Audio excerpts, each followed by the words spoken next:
भी स्टूडेंट हैं जिन्होंने सीजी टेट का एग्ज़ाम दिया है, आप लोगों को मैं बताना चाहता हूं कि पेपर 1 में बाल विकास एवं शिक्षा शास्त्र के सभी प्रश्नों का हल आपको बताऊंगा। आप लोगों ने क्वेश्चन का आंसर सॉल्व किया, लेकिन आप लोग अभी कन्फ्यूज़न में है कि कौन से क्वेश्चन का आंसर जो है क्या होगा। 100% आप लोगों को जेन्युइन जो है सही आंसर मिलेगा, तो वीडियो को लास्ट तक ज़रूर देखिए।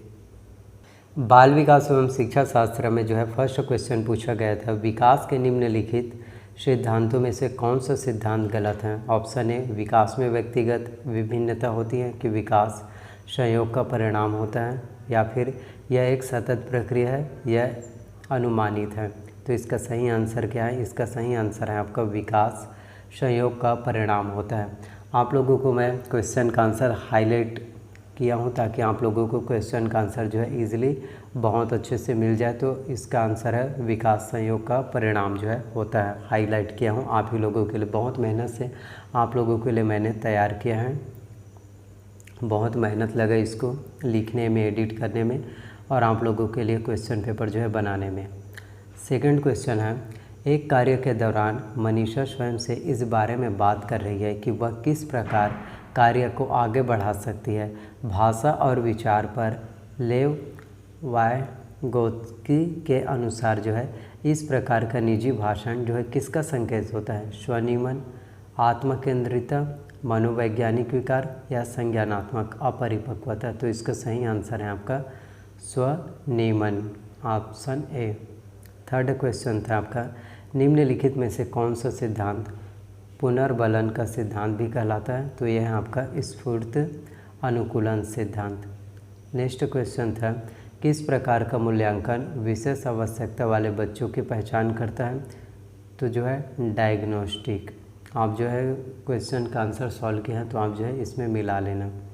फिर है नेक्स्ट क्वेश्चन, पियाजे के सिद्धांत में एक प्रक्रिया जो धारणाओं और अनुभवों के बीच, पुराने और नए के बीच जो है संतुलन बनाने वाली क्रिया को जाना जाता है। तो पुराने और नए के बीच के जो पहचाना जाता है वो होता है संतुलन। फिर है भारतीय संविधान में 6 वर्ष से लेकर 14 वर्ष के आयु वर्ग के बच्चों के लिए जो है निःशुल्क और अनिवार्य शिक्षा के अधिकार को शामिल किया गया है। तो इसमें अनुच्छेद 21A में जो है शामिल किया गया है। नेक्स्ट क्वेश्चन है, निम्नलिखित में से कौन एक बच्चे के सामाजिक विकास को प्रभावित करने वाला व्यक्तिगत कारक नहीं है। तो इसका आंसर है समूह साथी।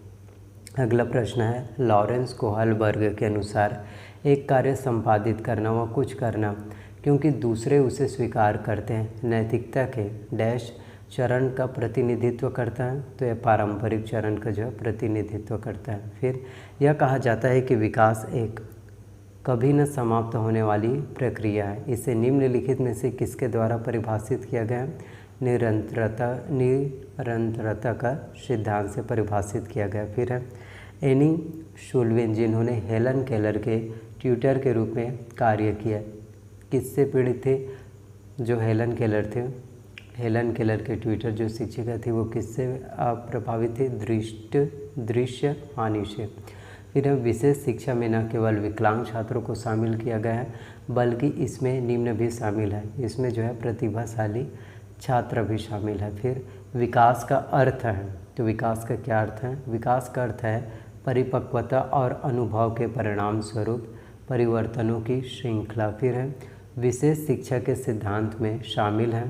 तो विशेष शिक्षा के सिद्धांत में जो है गैर भेद भावपूर्ण पहचान और मूल्यांकन जो है शामिल है। अगला प्रश्न है, निम्नलिखित में से कौन सा बौद्धिक विकास का तत्व नहीं है। तो सहनशीलता।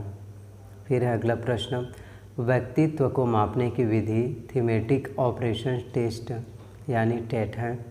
तो यह है आपका प्रक्षेपण तकनीक है ये।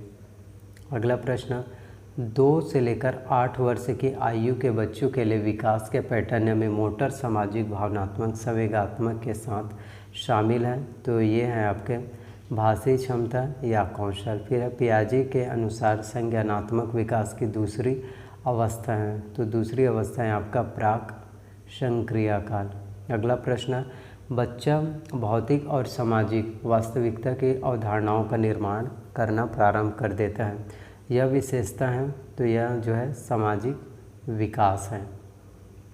अगला प्रश्न, विकास की किस अवधि को अत्यधिक दबाव और तनाव का काल कहा जाता है? तो किशोरावस्था को कहा जाता है। अगला प्रश्न है, शिक्षा का अधिकार 2009 के अनुसार विशेष आवश्यकता वाले बच्चों को पढ़ाना चाहिए उनकी व्यक्तिगत आवश्यकताओं को पूरा करने के प्रावधान के साथ समावेशी शिक्षा व्यवस्था में। अगला प्रश्न है, निम्नलिखित में से किसने अधिगम का सिद्धांत प्रतिपादित नहीं किया है? तो B.S. ब्लूम ने जो है नहीं किया। नेक्स्ट है, एक 6 से 7 वर्ष का बच्चा दूसरों के दृष्टिकोण को स्वीकार नहीं कर पाता क्योंकि वह जो है आत्म केंद्रित है, इसी वजह से वो नहीं कर पाता।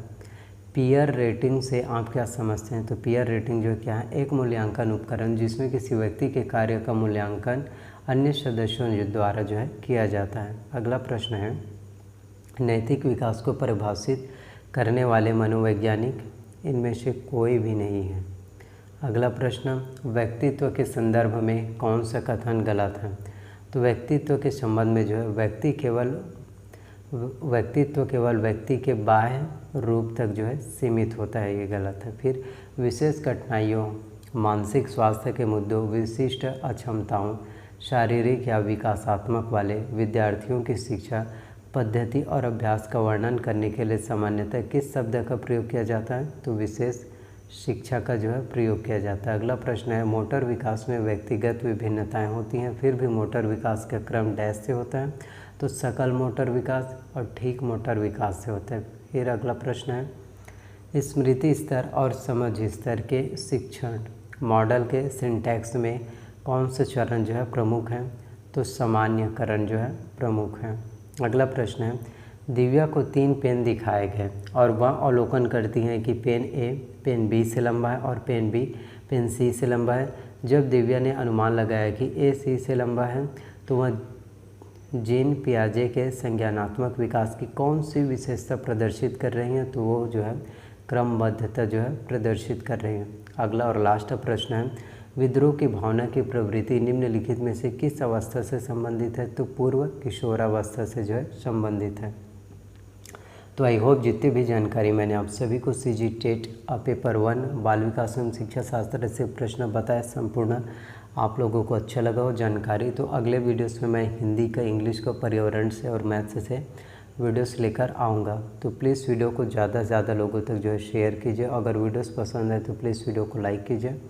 चैनल पर नए हैं तो प्लीज़ चैनल को सब्सक्राइब कर लीजिए, साथ में बेल नोटिफिकेशन को भी ऑन करके रख लीजिए ताकि जब भी मैं वीडियोस अपलोड करूँगा आप लोगों को जानकारी मिल पाएगा। और कोई भी डाउट्स हो तो कमेंट अवश्य कीजिए और आप सभी के कमेंट का मैं रिप्लाई ज़रूर करूँगा। तो प्लीज़ कमेंट अवश्य कीजिए।